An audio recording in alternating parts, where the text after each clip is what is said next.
ಎಲ್ಲರಿಗೂ ನಮಸ್ಕಾರ. ರಶ್ಮಿ ಧ್ವನಿ ಯೂಟ್ಯೂಬ್ ಚಾನಲ್ಗೆ ಎಲ್ಲರಿಗೂ ಸ್ವಾಗತ. ನನ್ನೆಲ್ಲ ಆತ್ಮೀಯ ಪ್ರೀತಿಯ 9ನೇ ತರಗತಿಯ ಮುದ್ದು ಮಕ್ಕಳೇ, ಈ ದಿನದ ಕನ್ನಡ ತರಗತಿಗೆ ನಿಮ್ಮೆಲ್ಲರಿಗೂ ಸ್ವಾಗತ. ಮಕ್ಕಳೇ, ನಾವು ಈಗಾಗಲೇ ಕಳೆದ ದಿನ ತರಗತಿಯಲ್ಲಿ 9ನೇ ತರಗತಿಯ ಕನ್ನಡ ಭಾಷಾ ಪಠ್ಯಪುಸ್ತಕದಲ್ಲಿ ಇರ್ತಕ್ಕಂತಹ ಭಾಗ 2ರಲ್ಲಿ ಬರುವ ಪಾಠ ಜನಪದ ಕಲೆಗಳ ವೈಭವ ಅನ್ನುವಂತಹ ಒಂದು ಪಠ್ಯಪುಸ್ತಕ ರಚನಾ ಸಮಿತಿಯವರು ರಚನೆ ಮಾಡಿರುವಂಥ ಈ ಪಾಠದ ಬಗ್ಗೆ ನಾವು ತಿಳ್ಕೊಂಡಿದ್ವಿ. ವೀರಗಾಸೆ ಹೇಗಿರುತ್ತೆ, ಹಾಗಂದ್ರೆ ಏನು, ಕಂಸಾಳೆ ನೃತ್ಯದ ಬಗ್ಗೆ ತಿಳ್ಕೊಂಡಿದ್ವಿ. ಈ ಕಂಸಾಳೆ ನೃತ್ಯವನ್ನು ಹೆಚ್ಚಾಗಿ ಯಾವ ಕಡೆ ಮಾಡ್ತಾರೆ, ಮಲೆ ಮಹದೇಶ್ವರನ ಬೇಡಿಕೆಯನ್ನು ಹೊತ್ತಂತಹ ಭಕ್ತರು ಎಷ್ಟೊಂದು ಅದ್ಭುತವಾದಂತಹ ಆಚರಣೆಯನ್ನು ಮಾಡ್ತಾರೆ. ಅದಾದಮೇಲೆ ಡೊಳ್ಳು ಕುಣಿತ ಹೇಗಿರುತ್ತೆ, ಡೊಳ್ಳು ಕುಣಿತ ಯಾವ ವಿಶೇಷವಾದಂತಹ ಒಂದು ವಾದ್ಯ ಪ್ರಧಾನ ಕಲೆ ಅಂತಲೇ ಹೇಳ್ಬೋದು. ಅದಾದ ಮೇಲೆ ನಾವು ಯಕ್ಷಗಾನ ಅಂದರೆ ಬಯಲಾಟ, ಇದ್ರ ಬಗ್ಗೆ ತಿಳ್ಕೊಂಡಿದ್ವಿ. ಇದೊಂದು ನೃತ್ಯ ಪ್ರಧಾನ ಕಲೆ. ಹೀಗೆ ಇವುಗಳ ಬಗ್ಗೆ ನಾವೇನು ಮಾಡಿದ್ವಿ, ಕಳೆದ ತರಗತಿಯಲ್ಲಿ ಎಲ್ಲವನ್ನು ಸಂಪೂರ್ಣವಾಗಿ ಡೀಟೇಲಾಗಿ ಅಭ್ಯಾಸವನ್ನು ಮಾಡಿದ್ವಿ. ಇಂದಿನ ತರಗತಿಯಲ್ಲಿ ಈ ಪಾಠದ ಸಂಪೂರ್ಣ ಪ್ರಶ್ನೋತ್ತರಗಳನ್ನು ಅಧ್ಯಯನವನ್ನು ಮಾಡೋಣ. ಅದಕ್ಕಿಂತ ಮುಂಚೆ ನಾವು ಕವಿಗಳ ಪರಿಚಯನ ಒಂದು ಸಲ ನೋಡಿಕೊಂಡು ಆಮೇಲೆ ಪಾಠದ ಪ್ರಶ್ನೋತ್ತರವನ್ನು ಚರ್ಚೆ ಮಾಡೋಣ. ಬನ್ನಿ. ಇದು ಪಠ್ಯಪುಸ್ತಕ ರಚನಾ ಸಮಿತಿಯವರು ರಚನೆ ಮಾಡಿದ್ದರಿಂದ ಇದರಲ್ಲಿ ಕವಿ ಪರಿಚಯ ಇರುವುದಿಲ್ಲ ಮಕ್ಕಳೇ. ಹೀಗಾಗಿ ನಾವು ಡೈರೆಕ್ಟಾಗಿ ಈ ಪ್ರಶ್ನೋತ್ತರಗಳನ್ನು ಚರ್ಚೆ ಮಾಡೋಣ. ಬನ್ನಿ. ತರಗತಿ 9ನೇ ತರಗತಿ, ವಿಷಯ ಕನ್ನಡ, ಪಾಠದ ಹೆಸರು ಜನಪದ ಕಲೆಗಳ ವೈಭವ. ಅಭ್ಯಾಸ. ಕೊಟ್ಟಿರುವ ಪ್ರಶ್ನೆಗಳಿಗೆ ಒಂದು ವಾಕ್ಯದಲ್ಲಿ ಉತ್ತರಿಸಿ. ಉತ್ತರ. ಮೊದಲನೇ ಪ್ರಶ್ನೆ, ವೀರಗಾಸೆಯಲ್ಲಿ ಬಳಸುವ ವಾದ್ಯಗಳು ಯಾವುವು? ಉತ್ತರ. ವೀರಗಾಸೆಯಲ್ಲಿ ಬಳಸುವ ಪಂಚವಾದ್ಯಗಳಾದ ತಾಳ, ಶ್ರುತಿ, ಚಮಾಳ, ಓಲಗ, ಕರಡೆ ಬಳಕೆಯಾಗುತ್ತವೆ. ಎರಡನೇ ಪ್ರಶ್ನೆ, ಕಂಸಾಳೆ ಎಂಬ ಹೆಸರು ಹೇಗೆ ಬಂತು?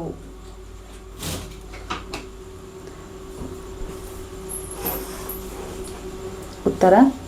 ಕಾಂಸತಾಳೆ ಎಂಬ ಪದದ ತದ್ಭವ ರೂಪವೇ ಕಂಸಾಳೆ ಎಂಬ ಪದ ಬಂದಿದೆ. ಮೂರನೇ ಪ್ರಶ್ನೆ, ಡೊಳ್ಳು ಕುಣಿತ ಯಾವ ಸಂಪ್ರದಾಯಕ್ಕೆ ಸೇರಿದ ಕುಣಿತವಾಗಿದೆ? ಉತ್ತರ.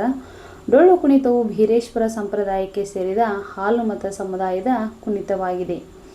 ನಾಲ್ಕನೆಯ ಪ್ರಶ್ನೆ, ಭರಮದೇವರ ಗುಡಿಯ ಮುಂದೆ ಡೊಳ್ಳಿನ ಹಾಡುಗಳ ಕಾರ್ಯಕ್ರಮ ಯಾವಾಗ ನಡೆಯುತ್ತದೆ? ಉತ್ತರ. ಭರಮದೇವರ ಗುಡಿಯ ಮುಂದೆ ಡೊಳ್ಳಿನ ಹಾಡುಗಳ ಕಾರ್ಯಕ್ರಮವು ಭರಮದೇವರ ಬ್ರಹ್ಮ ಪಲ್ಲಕ್ಕಿ ಉತ್ಸವ ಕಾಲಕ್ಕೆ ನಡೆಯುತ್ತದೆ. ಐದನೇ ಪ್ರಶ್ನೆ, ಯಕ್ಷಗಾನದ 3 ಶೈಲಿಗಳು ಯಾವುವು? ಉತ್ತರ. ಯಕ್ಷಗಾನದ 3 ಶೈಲಿಗಳು ತೆಂಕುತಿಟ್ಟು, ಬಡಗುತಿಟ್ಟು ಮತ್ತು ಬಡಬಡಗುತಿಟ್ಟು. ಕೊಟ್ಟಿರುವ ಪ್ರಶ್ನೆಗಳಿಗೆ 3-4 ವಾಕ್ಯಗಳಲ್ಲಿ ಉತ್ತರಿಸಿ. ಮೊದಲನೇ ಪ್ರಶ್ನೆ, ವೀರಗಾಸೆ ಕುಣಿತದ ವೇಷಭೂಷಣಗಳು ಹೇಗಿರುತ್ತವೆ? ವಿವರಿಸಿ. ಉತ್ತರ. ವೀರಗಾಸೆ ಕುಣಿತದವರ ವೇಷಭೂಷಣ ವಿಶೇಷವಾಗಿರುತ್ತದೆ. ಬಿಳಿಯ ಪಂಚ ವೀರಗಚ್ಚಿ, ತಲೆಗೆ ಅರಿಶಿನ ಅಥವಾ ನೀಲಿ ಬಣ್ಣದ ರುಮಾಲು, ಕಾವಿ ಬಣ್ಣದ ಕಸೆಯಂಗಿ, ಕೊರಳಲ್ಲಿ ರುದ್ರಾಕ್ಷಿ ಸರ, ಹಣೆಗೆ ವಿಭೂತಿ, ಕರ್ಣಕುಂಡಲ, ಸೊಂಟಬಟ್ಟೆ, ಬಿಚ್ಚುಗತ್ತಿ, ಕಾಲ್ಗೆಜ್ಜೆ ಧರಿಸುತ್ತಾರೆ. ಎರಡನೇ ಪ್ರಶ್ನೆ, ದೇವರಗುಡ್ಡರಿಗೆ ಕಂಸಾಳೆಯ ಬಗ್ಗೆ ಇರುವ ಗೌರವ ಭಾವನೆ ಹೇಗೆ ವ್ಯಕ್ತಗೊಂಡಿದೆ? ವಿವರಿಸಿ. ಉತ್ತರ. ಕಂಸಾಳೆಯು ಮಲೆಯ ಮಹದೇಶ್ವರನ ಭಕ್ತರಾದ ದೇವರಗುಡ್ಡರು ಎಂಬ ಧಾರ್ಮಿಕ ವೃತ್ತಿ ಗಾಯಕರು ಬಳಸುವ ಕಂಚಿನ ತಾಳಗಳು. ಇದೊಂದು ಧಾರ್ಮಿಕ ಜನಪದ ವಾದ್ಯ. ವೃತ್ತಿ ಗಾಯಕರು ಬಳಸುವ ವಾದ್ಯಗಳೆಲ್ಲ ಕಾಣಿಕೆ ಪಡೆಯುವ ಪಾತ್ರೆಯಾಗಿಯೂ ಬಳಕೆಯಾಗುವ ಏಕಮಾತ್ರ ಸಾಧನ ಕಂಸಾಳೆ. ಗುಡ್ಡರು ಕಾಣಿಕೆಯನ್ನು ಸ್ವೀಕರಿಸುವಾಗ ಕಂಸಾಳೆಯ ಬಟ್ಟಲನ್ನು ಮಾತ್ರ ಮುಂದೆ ಒಡ್ಡಿ ಪಡೆದು ಅನಂತರ ಜೋಳಿಗೆಗೆ ಸುರಿದುಕೊಳ್ಳುತ್ತಾರೆ. ಇದೊಂದು ಪವಿತ್ರ ಸಾಧನವಾದುದರಿಂದ ಅರ್ಪಿಸುವ ಕಾಣಿಕೆ ಮಲೆಯ ಮಹದೇಶ್ವರನಿಗೆ ಸಮರ್ಪಿತವಾದಂತೆಯೇ ಎಂಬ ಭಾವನೆ ಗುಡ್ಡನಿಗೂ ದಾನಿಗೂ ಇರುತ್ತದೆ. ಕಂಸಾಳೆಯ ಮಹಿಮೆ ಅಪಾರ ಎಂದು ಭಾವಿಸುವ ಗುಡ್ಡರು ಅದನ್ನು ಪೂಜಿಸುತ್ತಾರೆ. ಕೈಗೆತ್ತಿಕೊಳ್ಳುವ ಮೊದಲು ಏಳ್ಮಲೆ ಎತ್ತಯ್ಯ ನಮ್ಮಪ್ಪಾಜಿ, ಮಾಯಾರ ಮಾದೇವ ನಿನ್ನ ಪಾದವೇಗತಿ ಕನಪ್ಪ, ಶರಣು ಶರಣಾರ್ಥಿ ಎಂದು ನಮಸ್ಕರಿಸಿ ಕಣ್ಣಿಗೊತ್ತಿಕೊಂಡು ಅನಂತರ ಬಾರಿಸಲು ಪ್ರಾರಂಭಿಸುವರು. ಮೂರನೇ ಪ್ರಶ್ನೆ, ಭರಮದೇವರ ಗುಡಿಯ ಮುಂದೆ ಡೊಳ್ಳಿನ ಹಾಡುಗಳ ಕಾರ್ಯಕ್ರಮ ಹೇಗೆ ನಡೆಯುತ್ತದೆ? ವಿವರಿಸಿ. ಉತ್ತರ. ಬೀರೇಶ್ವರ ಸಂಪ್ರದಾಯಕ್ಕೆ ಸೇರಿದ ಹಾಲುಮತ ಸಮುದಾಯದ ಕುಣಿತ ಡೊಳ್ಳು, ಚರ್ಮವಾದ್ಯ, ಭರಮದೇವರ ಬ್ರಹ್ಮ ಪಲ್ಲಕ್ಕಿ ಉತ್ಸವ ಕಾಲಕ್ಕೆ ಡೊಳ್ಳಿನ ಕಾರ್ಯಕ್ರಮಗಳು ನಡೆಯುತ್ತವೆ.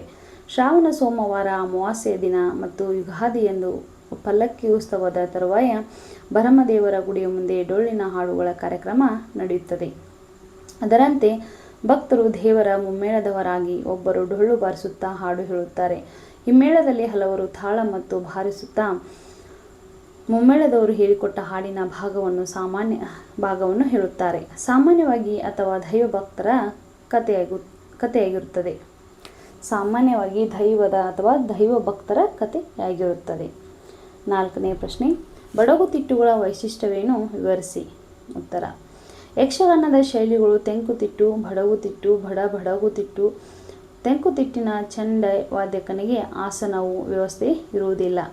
ಪಾತ್ರಧಾರಿಗಳಿಗೆ ಒಂದು ಸಿಂಹಾಸನವಿರುತ್ತದೆ. ಬಡಗುತಿಟ್ಟಿನಲ್ಲಿ ಇದರ ಬದಲಿಗೆ ರಥದ ಆಕೃತಿಯ ಆಸನವನ್ನು ಸಾಂಪ್ರದಾಯಿಕವಾಗಿ ಬಳಸುತ್ತಿದ್ದರು. ಹಿಮ್ಮೇಳದ ಪ್ರಮುಖ ವಾದ್ಯ ಪರಿಕರಗಳೆಂದರೆ ಚಂಡೆ, ಮದ್ದಳೆ, ಶ್ರುತಿ, ತಾಳ ಅಥವಾ ಜಾಗಟ. ಯಕ್ಷಗಾನದಲ್ಲಿ ಬಳಸುವ ವೇಷಭೂಷಣಗಳು ತಿಟ್ಟು ಮತ್ತು ಪಾತ್ರಕ್ಕನುಗುಣವಾಗಿ ವೈವಿಧ್ಯಮಯವಾಗಿರುತ್ತವೆ. ತೆಂಕಿನಲ್ಲಿ ಅರ್ಥಗಾರಿಕೆ ಪ್ರಾಧಾನ್ಯ ಇದ್ದು ದೊಡ್ಡ ಹೆಜ್ಜೆ ಹಾಕಿ ಗಿರಿಕೆ ಹೊಡೆಯುವುದು ಇದರ ವೈಶಿಷ್ಟ್ಯ. ಬಡಗಿನಲ್ಲಿ ಕುಣಿತ ಹಾಗೂ ಅಭಿನಯಕ್ಕೆ ಪ್ರಾಧಾನ್ಯತೆ ಇರುತ್ತದೆ. 5ನೇ ಪ್ರಶ್ನೆ, ಚೌಕಿಯಲ್ಲಿ ನಡೆಯುವ ವಿಶೇಷಗಳೇನು. ಉತ್ತರ: ರಂಗಸ್ಥಳ ಸಮೀಪವಿರುವ ನೇಪಥ್ಯವೇ ಚೌಕಿ ಅಥವಾ ಬಣ್ಣದ ಮನೆ. ಭಾಗವತರು ಹಿಮ್ಮೇಳ ಹಾಗೂ ಪಾತ್ರಧಾರಿಗಳೊಂದಿಗೆ ಇಲ್ಲಿಗೆ ಆಗಮಿಸುತ್ತಾರೆ. ಪಾತ್ರಧಾರಿಗಳು ತಮ್ಮ ಬಣ್ಣಗಳನ್ನು ತಾವೇ ಹಚ್ಚಿಕೊಳ್ಳುತ್ತಾರೆ. ಮೊದಲು ಚೌಕಿಯಲ್ಲಿ ಗಣಪತಿ ಪೂಜೆ ನಡೆಯುತ್ತದೆ. ತದನಂತರ ಕೋಡಂಗಿಗಳು ರಂಗ ಪ್ರವೇಶಿಸುವರು. ಗಣಪತಿ ಸ್ತುತಿಯ ಬಳಿಕ ವಿಷ್ಣು, ಪರಮೇಶ್ವರ, ದುರ್ಗೆ ಮೊದಲಾದ ದೇವತೆಗಳ ಸ್ತುತಿಯನ್ನು ಭಾಗವತರು ಮಾಡುತ್ತಾರೆ. ಹಾಡಿನ ಅನಂತರ ಭಾಗವತರಿಂದ ಸಭಾವಂದನೆ, ಅನಂತರ ಕೋಡಂಗಿಗಳು ಕುಣಿದು ಕುಪ್ಪಳಿಸಿ ಪ್ರೇಕ್ಷಕರನ್ನು ರಂಜಿಸುತ್ತಾರೆ. ಕೊಟ್ಟಿರುವ ಪ್ರಶ್ನೆಗಳಿಗೆ 8-10 ವಾಕ್ಯಗಳಲ್ಲಿ ಉತ್ತರಿಸಿ. 1ನೇ ಪ್ರಶ್ನೆ, ವೀರಗಾಸೆ ನರ್ತಕನ ಒಡಪಂದನ ಕುಣಿತ ಹೇಗಿರುತ್ತದೆ. ಉತ್ತರ: ವೀರಗಾಸೆ ಶೈವ ಸಂಪ್ರದಾಯದ ಧಾರ್ಮಿಕ ವೀರ ನೃತ್ಯ. ಸಾಮೂಹಿಕ ನೃತ್ಯವನ್ನೊಳಗೊಂಡ ಕರ್ನಾಟಕದ ಜನಪದ ಕಲೆ. 2-30 ಮಂದಿ ಇದರಲ್ಲಿ ಭಾಗವಹಿಸುತ್ತಾರೆ.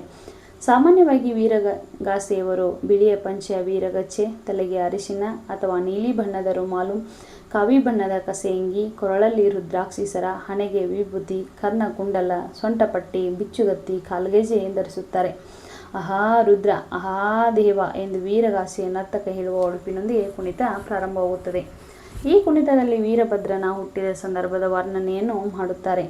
ವೀರಭದ್ರ ದೇವನು ಹುಟ್ಟಿದ ರೂಪ ಎಂದೊಡೆ ಹುಟ್ಟಿದಾಗಲೇ ಹೂವಿನಗಾಸೆ, ಕೊಳಲು ಭಾರಿ ಹಾಡಿನ ಮಂಜುಳಗಾಸೆ, ಬ್ರಹ್ಮಗಾಸೆ, ವಿಷ್ಣುಗಾಸೆ, ರುದ್ರಗಾಸೆ, ಮಟ್ಟದ ಹೊನ್ನಾವಿಗೆ 1000 ಶಿರ 3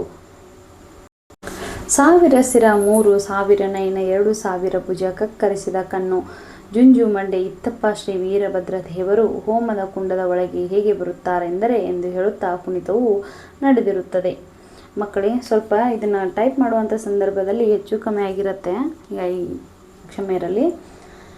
2ನೇ ಪ್ರಶ್ನೆ, ಬೀಸು ಕಂಸಾಳೆಯ ವೈಶಿಷ್ಟ್ಯತೆಯನ್ನು ವಿವರಿಸಿ. ಉತ್ತರ: ಬೀಸು ಕಂಸಾಳೆ ದೇವರ ಗುಡ್ಡರ ವಿಶಿಷ್ಟ ನೃತ್ಯ.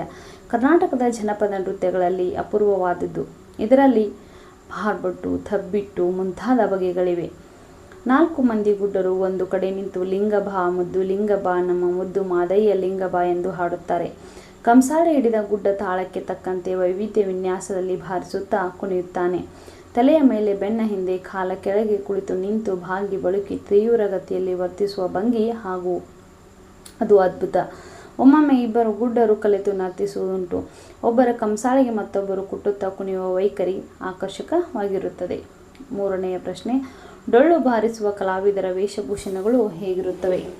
ಉತ್ತರ: ಬೀರೇಶ್ವರ ಸಂಪ್ರದಾಯಕ್ಕೆ ಸೇರಿದ ಹಾಲುಮತ ಸಮುದಾಯದ ಕುಣಿತ ಡೊಳ್ಳು ಚರ್ಮವಾದ್ಯ. ಡೊಳ್ಳು ಬಾರಿಸುವ ಕಲಾವಿದರ ವೇಷಭೂಷಣಗಳು ವಿಶಿಷ್ಟವಾಗಿರುತ್ತವೆ. ಸಾಮಾನ್ಯವಾಗಿ ಡೊಳ್ಳು ಬಾರಿಸುವವರು ದೇಹದ ಮೇಲ್ಭಾಗಕ್ಕೆ ಕರಿಯ ಕಂಬಳಿಯನ್ನು, ಸೊಂಟದ ಭಾಗಕ್ಕೆ ಮೊಳಕಾಲು ಮೇಲೆ ಬರುವಂಥ ಕಚ್ಚೆ ಪಂಚೆಯನ್ನು ಉಡುತ್ತಾರೆ. ಕೆಲವೊಮ್ಮೆ ಹುಲಿಯ ಚರ್ಮದ ರೀತಿಯ ಉಡುಪನ್ನು ಧರಿಸುತ್ತಾರೆ. ಕುಣಿತದ ಕಾಲಕ್ಕೆ ವಾದ್ಯಗಾರರು ಹಸಿರಿಲ್ಲವೇ ಕೆಂಪು ಬಣ್ಣದ ಗಗ್ಗರಿ ಅಂಗಿಟೊಪ್ಪಿಗೆ ಕೊಡುವರು. 2 ಕೈಗಳಲ್ಲೂ ಅದೇ ಬಣ್ಣದ ಕರವಸ್ತ್ರ ಹಿಡಿದಿರುತ್ತಾರೆ. 4ನೇ ಪ್ರಶ್ನೆ, ಯಕ್ಷಗಾನದ ವೈಶಿಷ್ಟ್ಯ ಹಾಗೂ ಪೂರ್ವರಂಗದ ಉದ್ದೇಶವೇನು. ಉತ್ತರ: ಯಕ್ಷಗಾನಕ್ಕೆ ದಶಾವತಾರ, ಬಯಲಾಟ, ಭಾಗವತರಾಟ ಎಂಬ ಹೆಸರು ಇವೆ. ಸಾಮಾನ್ಯವಾಗಿ ಬಯಲಾಟ ಪ್ರದರ್ಶಿತವಾಗುವುದು ಹಳ್ಳಿಯ ಬಯಲಿನಲ್ಲಿ. ಆದ್ದರಿಂದ ಅದು ಬಯಲಾಟ. ಯಕ್ಷಗಾನ ಕಲಿಸುವವನೇ ಭಾಗವತನಾದ್ದರಿಂದ ಭಾಗವತರ ಆಟ ಎಂಬ ಹೆಸರು ಬಂದಿದೆ. ಗೀತ, ಕುಣಿತ, ವೇಷಭೂಷಣ, ಮಾತುಗಾರಿಕೆ, ವಾದ್ಯ ಇವು ಬಯಲಾಟದ ಪಂಚ ಅಂಗಗಳು. ಯಕ್ಷಗಾನದಲ್ಲಿ ಸಾಮಾನ್ಯವಾಗಿ ಕಾಳಗ, ಸಂಹಾರ ಮತ್ತು ಕಲ್ಯಾಣಗಳಿಗೆ ಸಂಬಂಧಿಸಿದ ಪ್ರಸಂಗಗಳು ಇರುತ್ತವೆ. ಪುರುಷರೇ ಸ್ತ್ರೀ ವೇಷ ಹಾಕುವುದು ಯಕ್ಷಗಾನದ ವೈಶಿಷ್ಟ್ಯ. ಯಕ್ಷಗಾನದ ಪೂರ್ವರಂಗ ಎಂದು ಕರೆತರಲಾಗುವ ಬಾಲಗೋಪಾಲ ಸ್ತ್ರೀ ವೇಷಗಳ ಉದ್ದೇಶ ಮುಂದಿನ ಕಥಾಪ್ರಸಂಗಕ್ಕೆ ಪ್ರೇಕ್ಷಕರನ್ನು ಮಾನಸಿಕವಾಗಿ ಅಣಿಗೊಳಿಸುವುದೇ ಆಗಿದೆ. ಮತ್ತು ದೇವತಾಸ್ತುತಿ ಆದ ನಂತರ ಅಂದಿನ ಪ್ರಸಂಗಕ್ಕೆ ಸಂಬಂಧಿಸಿದಂತೆ ಒಡ್ಡೋಲಗ ಪ್ರಾರಂಭವಾಗುತ್ತದೆ. ಪಾತ್ರಧಾರಿಗಳು ಭಾಗವತರಿಗೆ ಅನಂತರ ರಂಗಸ್ಥಳಕ್ಕೆ ವಂದಿಸಿ ಕುಣಿದು ತಮ್ಮ ಸಾಮರ್ಥ್ಯ ಪ್ರದರ್ಶಿಸುವರು. ಈ ಸಂದರ್ಭ ಸಹಿತ ಸ್ವಾರಸ್ಯವನ್ನು ವಿವರಿಸಿ. ಮೊದಲನೇ ಪ್ರಶ್ನೆ, ಅಹಾ ರುದ್ರ ಅಹಾ ದೇವ. ಆಯ್ಕೆ. ಈ ವಾಕ್ಯವನ್ನು ಮೈಸೂರು ವಿಶ್ವವಿದ್ಯಾನಿಲಯದ ಕುವೆಂಪು ಕನ್ನಡ ಅಧ್ಯಯನ ಸಂಸ್ಥೆ ಪ್ರಕಟಿಸಿರುವ ಜಾನಪದ ವಿಷಯ ವಿಶ್ವಕೋಶ ಮತ್ತು ರಾಷ್ಟ್ರೀಯ ಮಾಧ್ಯಮಿಕ ಶಿಕ್ಷಣ ಅಭಿಯಾನ ಹೊರತಂದಿರುವ ವಿಷಯ ಸಂಪದೀಕರಣ ಸಂಪನ್ಮೂಲ ಸಾಹಿತ್ಯ ಕನ್ನಡ ಭಾಷೆ ಕೃತಿಗಳಲ್ಲಿರುವ ಸಂಪನ್ಮೂಲದ ಆಧಾರದಿಂದ ಆಯ್ದ ಜನಪದ ಕಲೆಗಳ ವೈಭವ ಎಂಬ ಗದ್ಯ ಭಾಗದಿಂದ ಆರಿಸಲಾಗಿದೆ. ಸಂದರ್ಭ: ಅಹಾ ರುದ್ರ ಅಹಾ ದೇವ ಎಂದು ವೀರಗಾಸೆಯ ನರ್ತಕ ಹೇಳುವ ಒಡಪಿನೊಂದಿಗೆ ಕುಣಿತ ಪ್ರಾರಂಭವಾಗುತ್ತದೆ. ಈ ಕುಣಿತದಲ್ಲಿ ವೀರಭದ್ರನ ಹುಟ್ಟಿದ ಸಂದರ್ಭದ ವರ್ಣನೆಯನ್ನು ಮಾಡುತ್ತಾರೆ. ಆ ಸಂದರ್ಭದಲ್ಲಿ ವೀರಗಾಸೆಯ ವೇಷಧಾರಿಗಳು ಈ ಮಾತನ್ನು ಹೇಳುತ್ತಾರೆ. ಸ್ವಾರಸ್ಯ: ವೀರಗಾಸೆಯ ಅವರ ಕುಣಿತವು ರೌದ್ರಮಯವಾಗಿರುತ್ತದೆ. ವೀರಭದ್ರನ ಹುಟ್ಟಿನ ವರ್ಣನೆಯನ್ನು ನೃತ್ಯದ ಮೂಲಕ ಸ್ವಾರಸ್ಯಪೂರ್ಣವಾಗಿ ವರ್ಣಿಸಲಾಗಿದೆ. ಎರಡನೆಯ ಪ್ರಶ್ನೆ, ಬಲ್ಲರೆ ವೀರ ಅಹಾ ವೀರ. ಆಯ್ಕೆ. ಈ ವಾಕ್ಯವನ್ನು ಮೈಸೂರು ವಿಶ್ವವಿದ್ಯಾನಿಲಯದ ಕುವೆಂಪು ಕನ್ನಡ ಅಧ್ಯಯನ ಸಂಸ್ಥೆ ಪ್ರಕಟಿಸಿರುವ ಜಾನಪದ ವಿಷಯ ವಿಶ್ವಕೋಶ ಮತ್ತು ರಾಷ್ಟ್ರೀಯ ಮಾಧ್ಯಮಿಕ ಶಿಕ್ಷಣ ಅಭಿಯಾನ ಹೊರತಂದಿರುವ ವಿಷಯ ಸಂಪದೀಕರಣ ಸಂಪನ್ಮೂಲ ಸಾಹಿತ್ಯ ಕನ್ನಡ ಭಾಷೆ ಕೃತಿಗಳಲ್ಲಿ ಸಂಪನ್ಮೂಲದ ಆಧಾರದಿಂದ ಆಯ್ದ ಜನಪದ ಕಲೆಗಳ ವೈಭವ ಎಂಬ ಗದ್ಯ ಭಾಗದಿಂದ ಆರಿಸಲಾಗಿದೆ. ಸಂದರ್ಭ: ವೀರಭದ್ರ ವೇಷಧಾರಿ ದಕ್ಷ ವೀರಭದ್ರನ ಜನನ ಮತ್ತು ವೀರಭದ್ರನ ವಿಜಯದ ಮುಂತಾದ ಒಡಪುಗಳನ್ನು ಹೇಳುತ್ತಾನೆ. ಮತ್ತೊಬ್ಬ ವ್ಯಕ್ತಿ ಬಲ್ಲರೆ ವೀರ ಅಹಾ ವೀರ ಎಂದು ಹಾಕುತ್ತಾ ಹೇಳುತ್ತಾ ಜಾಗಟೆ ಬಡಿಯುತ್ತಾ ನಿಧಾನವಾಗಿ ವೀರಭದ್ರನ ಸುತ್ತ ತಿರುಗುತ್ತಾನೆ. ಆ ಸಂದರ್ಭದಲ್ಲಿ ಈ ಮಾತು ಬಂದಿದೆ.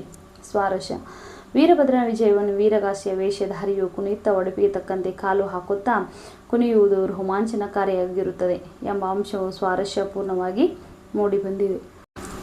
ಮೂರನೆಯ ಪ್ರಶ್ನೆ, ಏಳ್ಮಲೆ ಹೆತ್ತಯ್ಯ ನಮ್ಮಪ್ಪಾಜಿ ಮಾಯಾರ ಮಾದೇವ ನಿನ್ನ ಪಾದವೇ ಗತಿ ಕಣಪ್ಪ ಶರಣು ಶರಣಾರ್ಥಿ. ಆಯ್ಕೆ.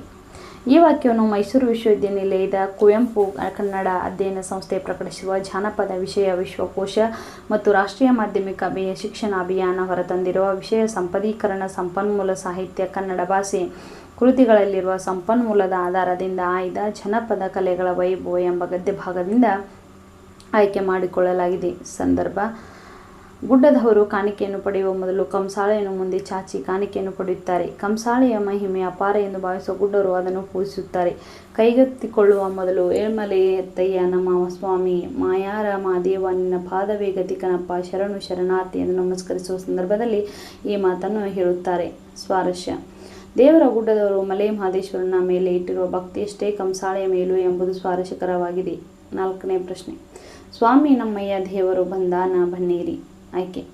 ಈ ವಾಕ್ಯವನ್ನು ಮೈಸೂರು ವಿಶ್ವವಿದ್ಯಾನಿಲಯದ ಕುವೆಂಪು ಕನ್ನಡ ಅಧ್ಯಯನ ಸಂಸ್ಥೆ ಪ್ರಕಟಿಸಿರುವ ಜಾನಪದ ವಿಷಯ ವಿಶ್ವಕೋಶ ಮತ್ತು ರಾಷ್ಟ್ರೀಯ ಮಾಧ್ಯಮಿಕ ಶಿಕ್ಷಣ ಅಭಿಯಾನ ಹೊರತಂದಿರುವ ವಿಷಯ ಸಂಪದೀಕರಣ ಸಂಪನ್ಮೂಲ ಸಾಹಿತ್ಯ ಕನ್ನಡ ಭಾಷೆ ಕೃತಿಗಳಲ್ಲಿರುವ ಸಂಪನ್ಮೂಲದ ಆಧಾರದಿಂದ ಆಯ್ದ ಜನಪದ ಕಲೆಗಳ ವೈಭವ ಎಂಬ ಗದ್ಯ ಭಾಗದಿಂದ ಆರಿಸಲಾಗಿದೆ. ಸಂದರ್ಭ: ಹಿಮ್ಮೇಳದಲ್ಲಿ ಹಲವರು ತಾಳ ಮತ್ತು ಕೊಳಲು ಬಾರಿಸುತ್ತಾ ಮುಮ್ಮೇಳದವರು ಹೇಳಿಕೊಟ್ಟ ಹಾಡಿನ ಭಾಗವನ್ನು ಹೇಳುತ್ತಾರೆ. ಕಥೆಗಳನ್ನು ರಗಳೆಯ ದಾಟಿಯಲ್ಲಿ ಹಾಡುವಾಗ ಈ ಸಾಲುಗಳನ್ನು ಹಾಡುತ್ತಾರೆ. ಆ ಸಂದರ್ಭದಲ್ಲಿ ಈ ರೀತಿ ಹಾಡಿದ್ದಾರೆ. ಸ್ವಾರಸ್ಯ: ಸಾಮಾನ್ಯವಾಗಿ ಈ ಹಾಡಿನ ವಿಷಯ ದೈವ ಮಹಿಮೆ ಅಥವಾ ದೈವ ಭಕ್ತರ ಕಥೆಯಾಗಿರುತ್ತದೆ ಎಂಬುದನ್ನು ಸ್ವಾರಸ್ಯಕರವಾಗಿ ಮೂಡಿ ಬಂದಿದೆ. ಐದನೇ ಪ್ರಶ್ನೆ, ದುಷ್ಟ ನಿಗ್ರಹ ಶಿಷ್ಟ ಪರಿಪಾಲನೆ. ಆಯ್ಕೆ.